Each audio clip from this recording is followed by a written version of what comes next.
Okay, so I think it's time. I'm going to go ahead and get started. If people come in, that's fine.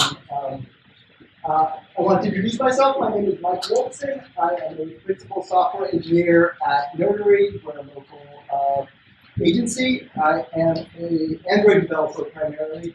I am also a Google developer expert for Android. So today I'm going to be talking a lot about machine learning, ways to identify bias in machine learning, and then some specific methodologies and practices you can use to manage that and make sure you're staying on top of machine learning and that you're in control of the computers instead of the other way around.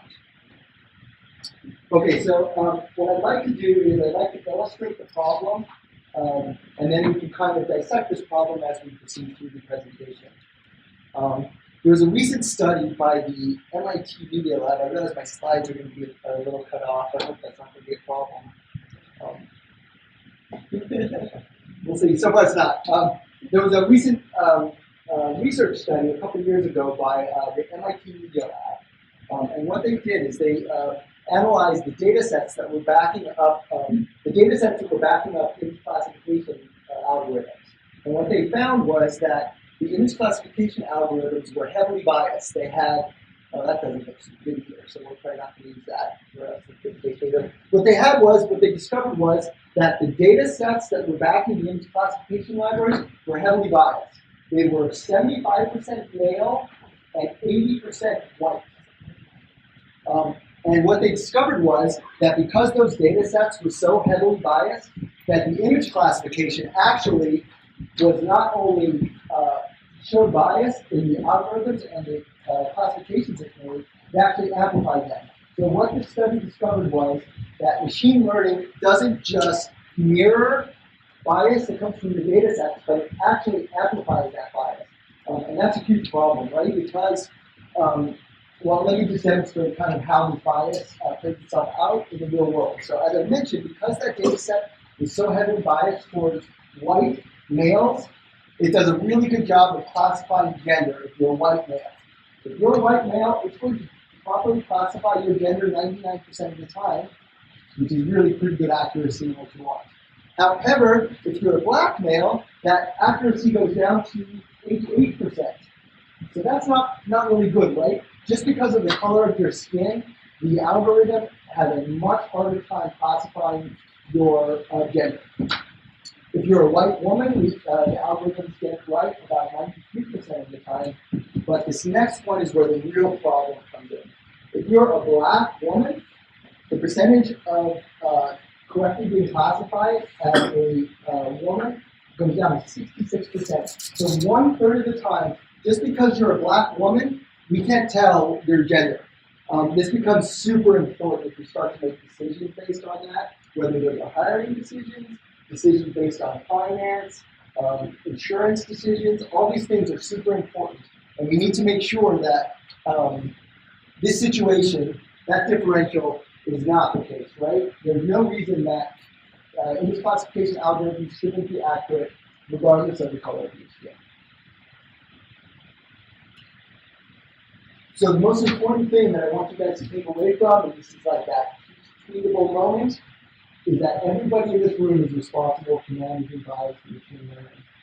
If you're a designer, if you're a developer, if you're a business analyst, whatever you are, you need to be aware that bias exists in machine learning, and you need to make specific steps to manage that.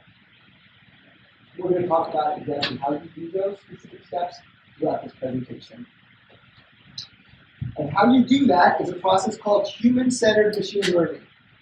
Human-centered machine learning is a set of techniques created by the Google UX department to manage, basically focus the discussion on how machine learning is changing the way we compute and changing our world, and it is focusing the energy so that we are in control of the machines instead of the other way around. And that's what this discussion is intended to direct towards. It's grounded in human needs. Remember, the most important service that we have as software developers is to serve the needs of our users.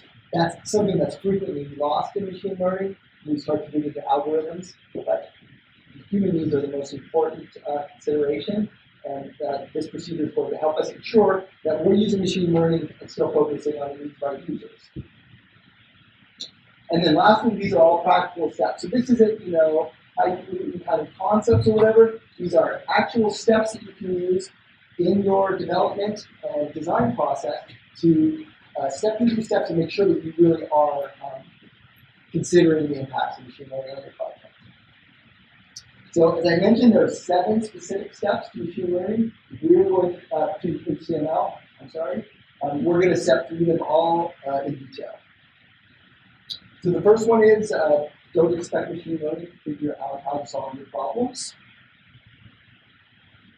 The second one is ask yourself, will machine learning address the problem in a unique way than what I'm doing today? Number 3 is fake it. We'll talk about exactly what that means. Number 4 is understand the costs of false negatives and false positives. If we have a classification system that is incorrectly classifying certain things, it may be okay, or it may not. And we'll discuss how you analyze that, how you understand, and how you shape your data to make sure that your classifications are servicing what you need. Number 5 is plan for change and adapt your system over time. Hopefully most of us are agile software developers, and this is kind of what we're used to. This isn't going to be something that you throw an algorithm over the wall and forget about it. You need to constantly be analyzing it and understanding exactly what's happening. Teach your machine learning algorithm using the right labels. We'll discuss exactly what that means. But what it means is you need to make sure that you're training your machine learning using the right data and the right inputs. And then number 7 is that machine learning is a creative process, so make sure that everybody's involved.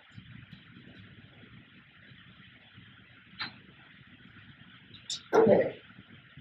The first of the practical steps that you're going to go through in human-centered machine learning is to ask yourself, or to be aware that machine learning doesn't solve all your problems. So I don't know how many of you folks are involved in sales processes or ideation type concepts. I am. I do a lot of technical sales. Everybody that you sell to wants to hear the word machine learning in the sales presentation. That's like a magic word, just like years ago we said mobile or IoT. Machine learning is a hot word, and people want that. But the fact of the matter is, machine learning, one of my colleagues, Zelda, came up with this great phrase, and I love it so much. Machine learning is an asshole genie. And what that means is garbage in, garbage out. So if you ask a genie for a red Tesla, what he's going to do is he's going to give you a little matchbox car of a red Tesla because he's a jerk. And because you're not asking the right questions, he's going to give you the wrong answers. And machine learning is exactly the same way as that. Garbage in, garbage out, right? We already demonstrated that when we showed how a biased data set is going to result in incorrect classifications. Bottom line is machine learning is not going to solve your problems, right? You can't throw a bunch of data into a machine learning algorithm and expect that it's going to spit out exactly the data that you want or the things that you need. That's really not how machine learning works, right? You need to use the same tools that we've always been using for designing systems, for designing machine learning, right? So that is, again, analyzing human needs, making sure that we are addressing the right problems in the use case that we're working through. So the way that we come up with discovering user needs are the same sort of things we do in the regular process, right? User surveys, watching user interactions, analyzing logs and support tickets. Basically the same sort of things that we are doing now to discover the needs of our users, we still need to do with creating machine learning systems. The systems aren't self-learning. They don't solve the problems themselves. We need to guide them and make sure that we are, setting up the criteria to make sure that the findings are successful. So moving on to question number 2 is you need to ask yourself, will machine learning address a problem in a unique way? This is kind of a similar question to what we were asking a second ago, but slightly different. So we need to ask ourselves, if the value of machine learning is going to be worth in our project, right? Machine learning projects are really complicated, they're very expensive, and they're very time consuming, right? This isn't something that you just kind of throw up a prototype. You need thousands and thousands of points of data.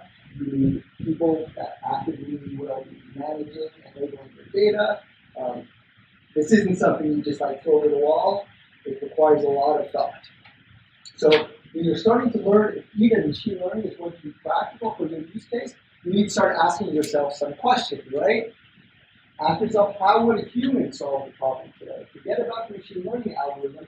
How would you direct a human to solve the same problem you're trying to solve with the machine learning problem? How would you guide that human to make sure that the outcomes that is coming from that human is actually the outcomes that you desire? And then also you need to make sure that you need to create a catalog of assumptions that you would want that human to make. Because you're going to have to program these same assumptions into the machine learning algorithm. These sort of things are the same, right? You need to understand our use case and understand how a human might attack this use case, and then we can start to apply some of those lessons to the actual algorithm, right? This isn't just kind of magic that it all happens. And of course, ask yourself the last question, does this problem even require machine learning? Again, it's super expensive. There aren't a lot of people that really know how to do this. Perhaps what you're doing right now isn't well suited for machine learning.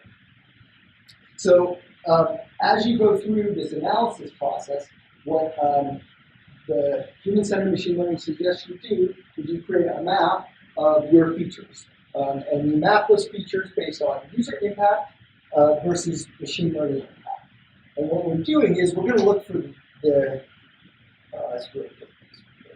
we're going to look for the values that come up here in the high impact to the user and the high impact from machine learning, right? So we know that the features that come up in that quadrant are going to be worthwhile to work on for machine learning. What we don't want is the ones in the low impact quadrant, right? If they're not going to have a lot of impact on the user, and machine learning isn't going to have a lot of impact on this system, then we probably want to look for another solution because it's not practical for machine learning. And then, of course, if we see that there are certain features that are kind of close to the lines, we can do some further analysis to figure out how we might be able to shape that process to better fit within one of those quadrants, make sure that we really are, doing it the right way. And maybe that is changing it so that it relies on machine learning less, right? That may be a better solution than trying to push it into that quadrant. In many cases, your complicated machine learning algorithm may be just as well serviced by a nicely organized select statement and a group by, right? This isn't magic, this is just an algorithm. Perhaps just a simple select statement may service your needs way better than a complicated machine learning system. Okay, so we're moving on to number 3. You can't see that because that side of my slide is cut off. But this is item number 3, and that is fake it. So once we've decided that we really do want to use a machine learning system for this project, we still don't want to create that complicated machine learning system before we've done some more research. Because again, it's super expensive. Bringing these algorithms is complicated, and we need to kind of understand much more about, again, how we're going to use machine learning to service our user needs. So what they suggest is using some simple techniques for actually faking a machine learning system. So the first one is just called fake it. And basically what they advocate is you have a user come into your system. So let's say we were working on a recommendation engine for movies. You have a user come in with a list of movies they may like and they don't like, and using paper or some sort of other, cardboard system, you just basically someone sits next to a user and puts paper in front of them and monitors, their reaction. You put a piece of paper that says, Star Wars. You see if that would be a good recommendation, and you make note of that. So you're just faking the user interaction to see basically what the user's response is going to be to that thing. There's another way to fake fake user interaction, which is called the Wizard of Oz. So this is slightly different than what we just spoke about, in that what you would do is you would create a web app or a mobile app that is actually seems to be fully functional, and you would inform the user that they're actually chatting with the machine learning system. But the truth of the matter is, on the other side of the wall, you have a user, you have a person that's actually driving the interactions. So you can still use that to, again, assess how the different factors of your system are going to affect the user before really creating a machine learning system, a huge algorithm. So that's a big thing, which I think is a really fun kind of concept to get user interaction without really having to go through the huge work of setting up a machine learning system. Okay, moving on to number 4, and this is the part of the presentation where I get a little ranty. This is the part where I really want to start to identify some of the impacts of false positives and how that might impact the machine learning system. Okay, so in order to kind of assess your false positives and false negatives, what you're going to do is you're going to create something called a confusion matrix. This is a common tool that's used in machine learning. And basically what you're doing here is you're going to map your expectations against what's actually been predicted by the system. And then you're going to keep track of what is when you have true positives. So in this case, the system was supposed to predict that this person was a male. That's what we're predicting here. And we got it right. So that's great. So you're going to start to create a mapping of these things and keep track of your positives and your negatives. Right? In this case, a true negative, this woman is not a man. She was truly identified as not a man. We're good. When you start to come into problems, right, is when you start to get false negatives. This black gentleman is a man, and he was not identified as a man, and that's wrong. Likewise, we have false positives, right?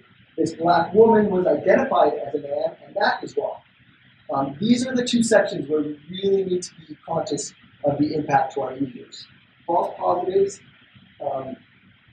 can have huge impact, and we're going to kind of step into that a little bit. This confusion matrix is something that's really commonly used in machine learning, and it's a way that you track your data and track the outputs of your system, because what you'll do is you'll track your positives, you'll track your negatives, and then you'll make adjustments to your algorithm and see if it makes adjustments to the confusion matrix. Perhaps you might be able to bring the number of false positives down by shaping your data differently or applying a different algorithm or doing different things.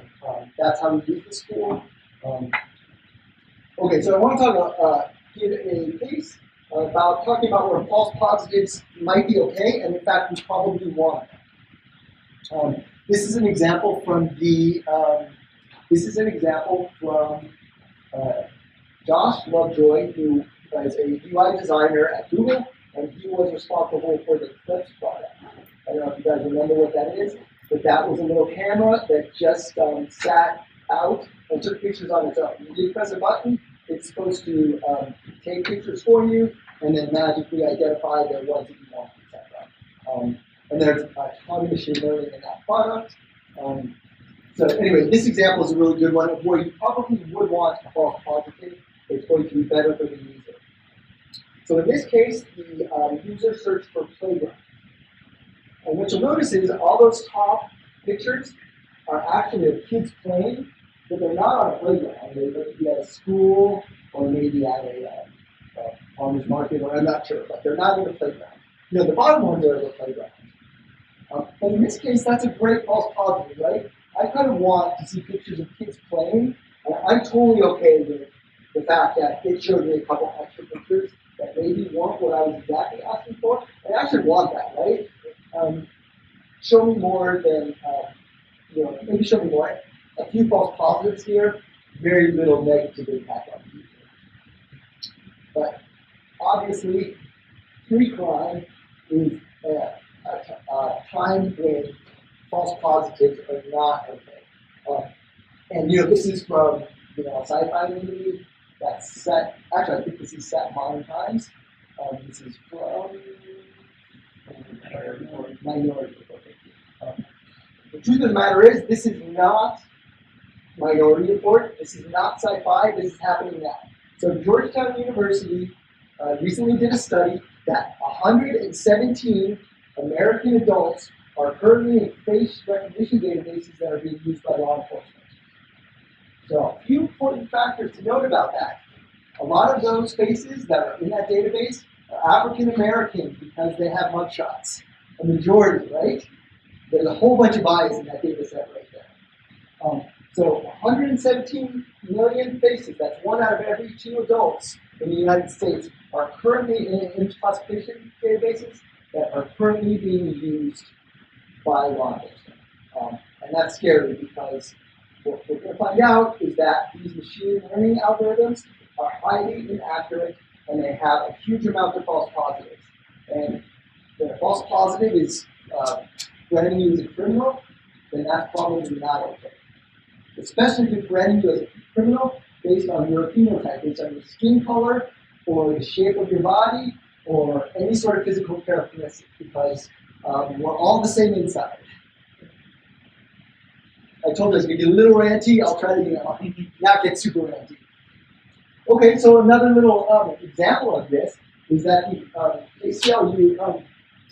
Okay, so as I mentioned to you before, in 2018, I showed you those examples where the lady was misgender identified 35% of the time. That was from a study done by MIT that is very, very popular, and we actually started to do some retesting of that. Although this isn't yet that in a second. ACLU recently did a test using 25,000 publicly accessible mugshots. They then ran all the members of Congress through that algorithm, and 25 members of Congress were incorrectly identified as criminals. U.S. Congress, these are our political leaders. The scarier part of that is that 38% of those falsely identified Congress people were people of color. This is super messed up stuff, right? Okay, so one last example I wanted to show. This is a real startup company right now. They are called FaceSection. They are saying that they can accurately identify people's characteristics based on phenotype, based on skin color. They don't use skin color. Based on shape. You are, right? So not so bad if they're going to identify someone as high IQ or an academic researcher or a professional poker player or video player, right? False positive. That's not so bad, right? That seems pretty reasonable. How about this one? When they are identifying people as white-collar offenders or terrorists or pedophiles. That's pretty messed up. And you want to know why I particularly think this is messed up? Because I look a lot like that pedophile, right? Not okay, right? Okay, so we are on to, I'm going to get rid of the rant box a little bit, come back to ranting a little bit about bias in machine learning. Hopefully that demonstrated why false positives can be really detrimental to the user. Okay, so the next bullet I want to go through is plan for changing and adapting the system over time. Okay, so as users and the use cases expand, it's critically imperative that you keep track of your error rates and your accuracy. So this is going to be a super important metric that you track over time and you can keep analyzing. Over time, we hope to bring our accuracy higher and our error count lower. If we are doing a good job of keeping track of that, this is going to be easier for us to track. Get in-situ feedback over the entire product lifecycle. So that means in-situ means people are using the app and you're actually watching them use it and watching them use your algorithm. It's important to get that feedback while they're using it, right? Not later or not after the fact. In-situ is really the most valuable feedback because you really know what the user's experiencing at the time. And the best way to get that great feedback is providing really simple and easy ways for the user to provide that feedback. So if you're using a chat bot or something, you might just present them a really simple dialogue that says, if you can see it, it would say, how is that, how is that response? Good, bad, indifferent. Right? Super easy to quickly add that. Likewise, Google provides a really nice feedback on your autocomplete suggestions. If you want, you can, right as they're giving you the classifications, you can give them feedback on if the classifications work for you, if they're valuable, if they're not. This in-situ feedback is really valuable because it allows us to really know what's going on, not after the fact. And being able to track these sort of trends is super valuable as well. Okay, so number 6 is teach your algorithm using the right labels. So first of all, I just want to take a quick detour and just define what labels are. So labels are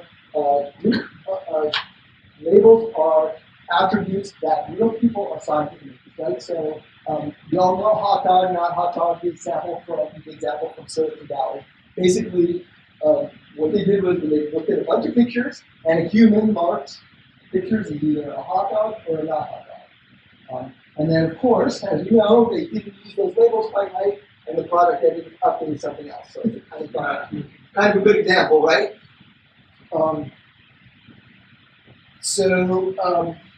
What's really important to know is that when you're creating those labels, that machine learning is really good at making absolute decisions. Something's green, something's blue. What it's really not good about making is decisions based on subjectivity or a user's case or user's interest. Machine learning is not good about that, and you need to make sure that when you're trying to train your system, you're aware of that limitation, right? Machine learning is all about making absolute decisions, not making judgment decisions. Models take a lot of time and a lot of expense to train, and it's really important that you know what you're trying to train in the beginning.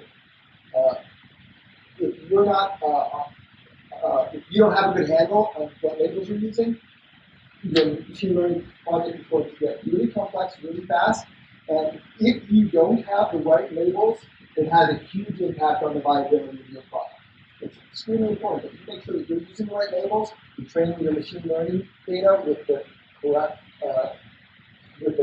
methodology that you're thinking about. So I want to give you some strategies that can help you make sure that you are using the right labels. And the first one is to create what we call a content specialist. This is someone that really understands the problem you're trying to solve and has a really good, strong knowledge of that, and that can carry that through and can communicate that to others. So they're a domain expert, right? They know the problem you're trying to solve, and they're an expert in that particular field.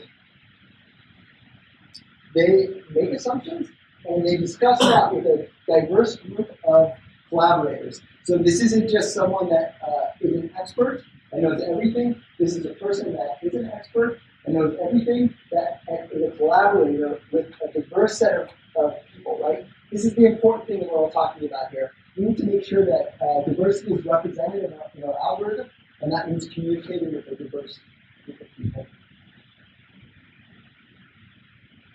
It's important to make sure that that person identifies the most important assumptions and then validates that, right? So this person, their goal is to identify this important assumption that we're trying to make with our machine learning system, identify those, and then they need to make sure that they communicate those. So one of the great ways to validate these assumptions is that strategy I already showed you at Faithful, right? We're creating assumptions, we show those assumptions to the user, and then we check if that is actually gives us the results we expect. And then, of course, doing that, right? The other thing is once you have started to create these assumptions, you have started to keep track of your inputs and your outputs, it's extremely important that you create a catalog of these assumptions that you can share with your team. So this is a catalog of your assumptions that could be a file or whatever, but it can be referenced over and over again so that the assumptions you're making are consistent throughout your whole project. So a really great way to start to think about how you make these assumptions is use this method, right? For this type of users in this type of situation, we assume that they'll prefer this and not that. So once you can start to create assumptions using this form, then you can start to validate them. And it's as simple as that. Create assumptions, determine if they're true or not, and catalog them. Okay, so I usually do this hand raising part at the very beginning, but we'll do it now. So how many developers are here? Good. How many designers? Okay, how many business people? Great. Is there anybody else? Okay, so what's... Like a typical machine learning. Oh, awesome. You count. You're an engineer. You should have raised your hand at the very beginning. But if you did just raise your hand, you're responsible for this. Everybody is responsible for managing machine bias. This is not a problem for the developer. This is not a problem for the designer. This is not a problem for the business analyst. This is a problem for everybody. We all need to make sure that we are managing this bias and are aware of it and are applying systems to solve these things. The other thing to mention is engineers are not capable of performing machine learning in isolation. They need guidance from the designer and from the business analyst to help them understand that the decisions they're making are good for the user, right? And an engineer in isolation is not always going to be able to make those decisions correctly. Okay, so again, remember, everybody in this room is responsible because we almost actively manage the bias that is in machine learning systems. It's important. It's not okay to just be aware of it, to know it exists. We need to actively manage that bias to counteract it.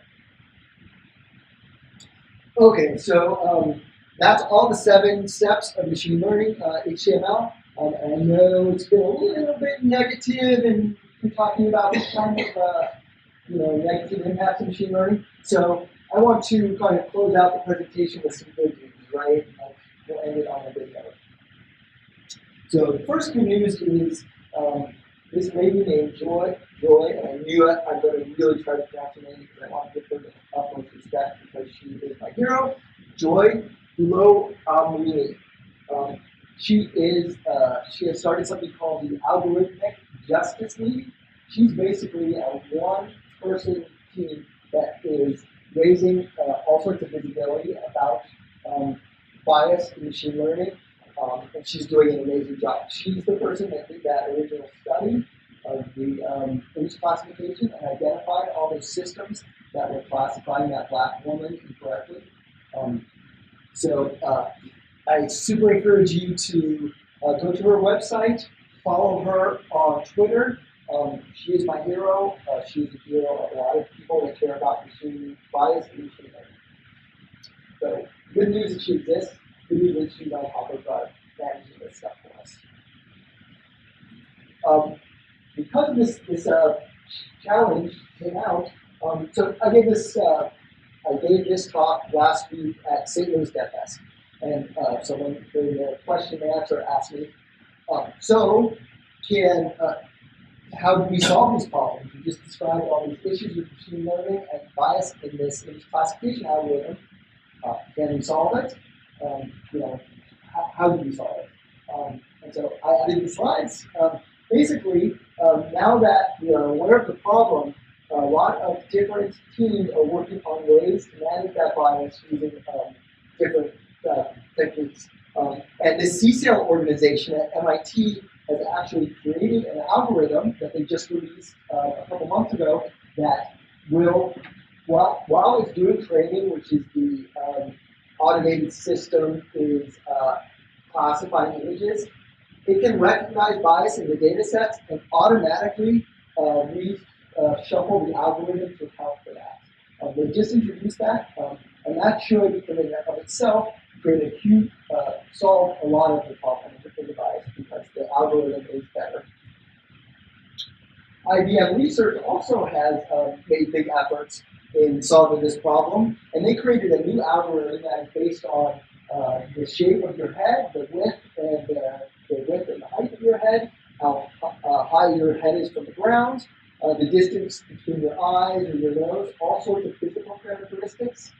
But those physical characteristics don't include gender, or skin color. So they've created a different type of image classification algorithm that doesn't use some of the problematic characteristics that the previous ones do. So that's pretty awesome. So they created the algorithm, they created a new way of image classification, and they also released a data set with 1 million faces that are annotated with this new sort of data. So that's pretty powerful, right? They created a new data set, new algorithm, and a way for us to be able to use that. 1 million person data set is really valuable. In machine learning, data is king, so having that data set to be able to work off of is pretty cool. And then the other thing, since Google is our sponsor, I thought it would be nice to include them. Google is also aware of some of the bias that is intrinsic in the data sets. In particular, a lot of the data sets that we use for classification are primarily North American, and again, Caucasian, and male. So they've created a competition that is designed to create inclusive data sets. So they're trying to capture images from all over the world instead of just in the United States. And they're proactively creating an opportunity where people can add more data to this data set, classify it, and then that hopefully should result in much less bias in the data set. The more representative the data set is, hopefully the less bias that will be kind of built into the form. So that's the URL for that if you want. So I did mention things are getting better, right? So, and I mentioned that Joy did the analysis on image classification. So back in 2018, when they did this analysis, as I mentioned, we had really bad gaps, right? It's not so, unfortunately, this is the one slide, oh, I guess you can't see it, it's off the screen. So IBM was at 35% inconsistency in 2018, and then Face++ and Microsoft both were pretty high inaccuracy rates. So after they brought this to the attention of those manufacturers actually made big changes in their algorithms. And if you look at the bottom, you'll see that IBM got better, right? By 50%, they changed their error rate from 35 down to 16. But Face++ and Microsoft have really small error rates now. And they've done this consciously. They've made an effort to manage that bias within their algorithms. So it can be done, and it is being done because people are making people aware, and the problems being solved.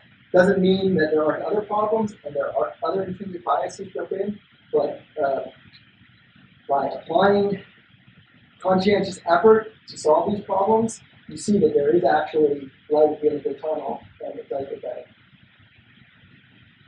Okay, so this is a reference slide if you want to read more about some of the issues with image classification. If you want to read more specifics about human-centered machine learning and the steps I walked through,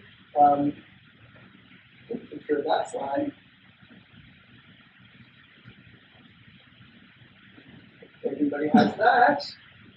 I will go to my final slide and say thank you very much for your kind attention. And that's it. If anybody has any questions or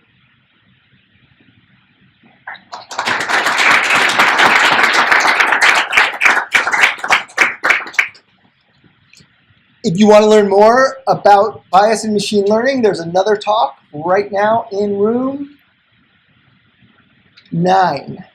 So I would suggest you go to that next. Good.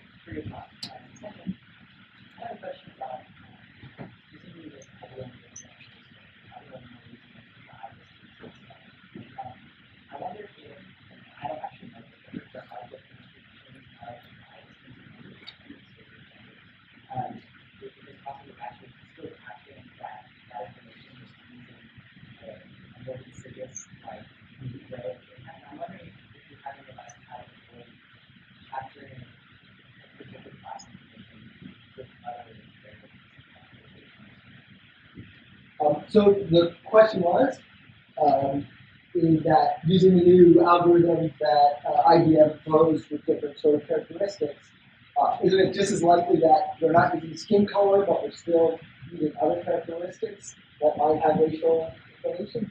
And that is the case, I'm sure. And then the second part of that question was, how do we make sure that we are not doing that, basically, like we're managing the racial impacts? And I don't know. Like, these are really complicated questions, right? Like, it's great you bring that up. It's like a super valid question to ask, and you need to be asking those questions, right? I don't know the answer to that specific question. I mean, perhaps, I think I'm not sure that you can avoid racial bias in data sets, but you can make sure that the bias is balanced, right? The issue with some of the original data sets was they were so heavily biased towards, Caucasians, and then that, it creates complications with calculations, but perhaps if those data sets were more balanced, racially and ethnically and gender-wise, maybe that might solve the problem.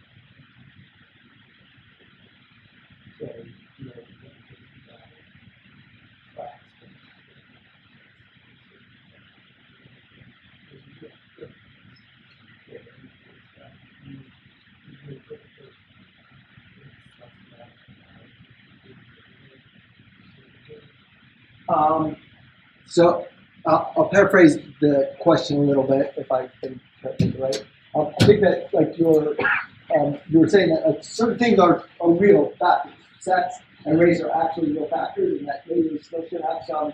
Oh,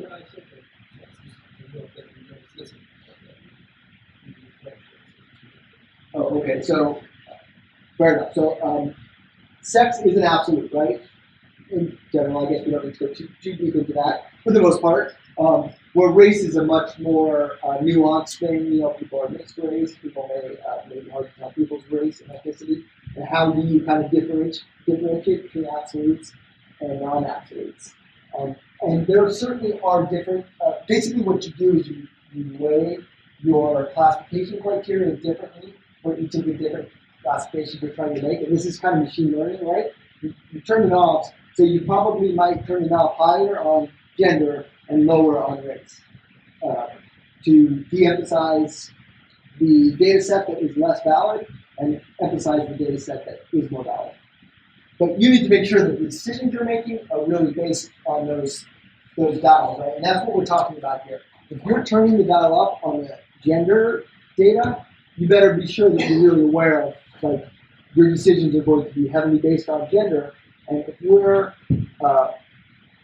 making job offers, for instance, that could be really bad, right? Like, you don't want to be making job decisions job offers based on gender. So I think the nature of it is you really have to understand how you're changing those dials and the impact it's going to have on your user, the decisions we're making and what impact they're going to have on the world. Yeah.